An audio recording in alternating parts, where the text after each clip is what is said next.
نبتدي. هو دول اهله وهو بيقول لهم انا مش عايز منكم حاجه.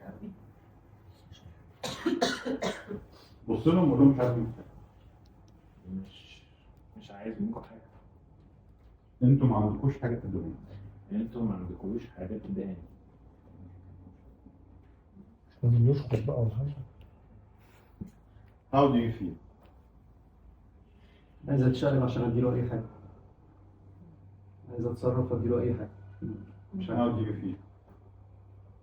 حاسه ان هو as long as ان هو مش عايز خلاص. دي ام انانيه جدا. لا اوكي بص له وقول له حتى لو انت عايز تديني مش هاخد منك حاجة.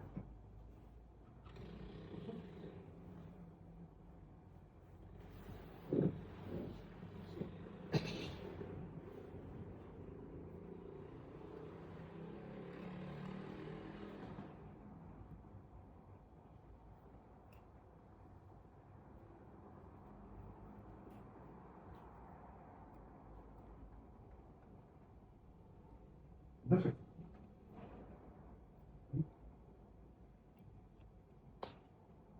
اللي تقول قول له لو عندك حاجة تدهني أمال إيه؟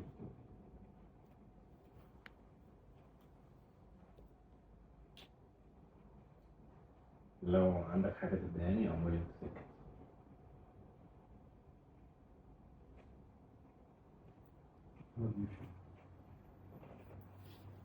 مش عارف أفكر عنك قول لي حاسس بيه. الاول انا حسيت ان هو حد بيضربني في جوه. دلوقتي انا عايز اخد حضن.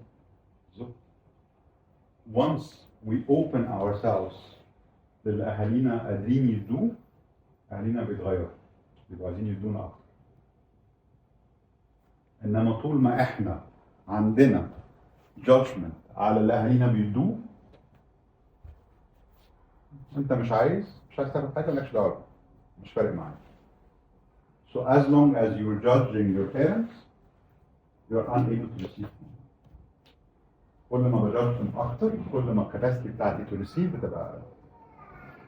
وكل ما انا متخيل ان انا ما عندهمش حاجه يدوهاني كل ما انا فاهم ان انا قافل ايديا. حتى هتلاقي ان في معظم الاحيان الناس لما بتقف قدام اهاليها في الكونستليشن بيقفوا عاملين كده لو مش عايزين ياخدوا من اهاليهم ايديهم مقفوله. ده دلاله على الغضب ودلاله ان انا مش عايز اخد حاجه. انا عايز اخد حاجه بقى قدامي مفتوحه. فلو هو ابتدى يبقى عنده willingness to receive from the parents هيبقى بعد كده عنده willingness to receive في relationships.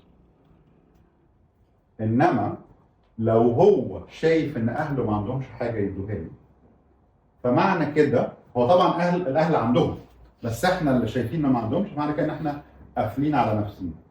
فلو احنا قافلين على نفسينا ده is an attitude that we take بعد كده في relationships. بنبقى on a conscious level عايزين ناخد بس actually احنا ما بناخدش قافلين.